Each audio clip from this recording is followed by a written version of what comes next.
मेरा नाम सोनू कंवर, कक्षा 7 है। कलयुग समाज के अशुभ लक्षण।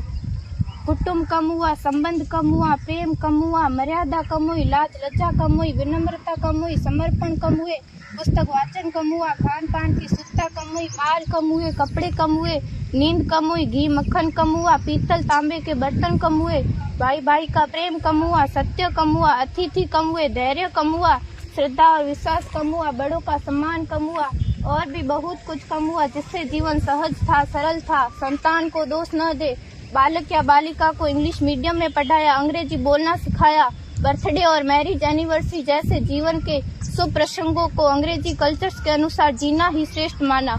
माता पिता को मम्मी डैड कहना सिखाया। जब अंग्रेजी कल्चर से परिपूर्ण बालक या बालिका बड़ा होकर आपको समय नहीं देता, आपकी भावनाओं को नहीं समझता, आपको तुच्छ मानकर आपसे जुबान लड़ाता, जब आपको बच्चे में कोई संस्कार नजर नहीं आता, तब घर के वातावरण को गमगीन किए बिना, संतान को दोष दिए बिना एकांत में जाकर रो लीजिएगा, क्योंकि पुत्र या पुत्री की पहली वर्षगांठ से ही भारतीय संस्कारों के बजाय, मंदिर जाने के बजाय केक कैसे काटा जाता है, यह सिखाने वाले आप और अम्मी है। जब बच्चा पहली बार घर से बाहर निकलता है तो प्रणाम और आशीर्वाद के बदले बाय बाय कहना सिखाने वाले आप और अम्मी है।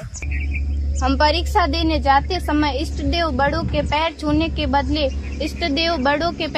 के बदले बेस्ट ऑफ लक कहकर परीक्षा भवन तक छोड़ने वाले आप और अम्मी है।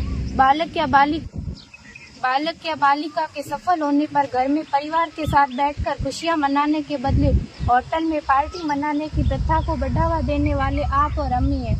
बालक या बालिका के विवाह के पश्चात कुल देवता देव दर्शन भेजने से पहले हनीमून के लिए फॉरेन टूरिस्ट स्पॉट भेजने की तैयारी करने वाले आप और अम्मी है। ऐसी कई ढेर सारी अंग्रेजी कल्चर्स को हमने जाने अनजाने स्वीकार कर दिया है। अब तो बड़े बुजुर्गों के पैर छूने में भी शर्म आती है। गलती किसकी? मात्र आपके माता और पिता की।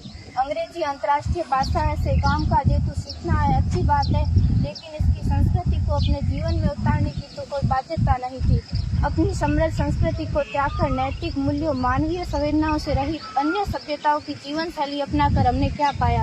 अवैध संबंध, टूटते रिश्ते, व्यसन युक्त धन, थके हारे मन, छल भरे रिश्ते, अनुशासनहीन संतानें, असुरक्षित समाज। एक बार विचार जरूर कीजिएगा कि संस्कारवान पीढ़ी क्यों आवश्यक है।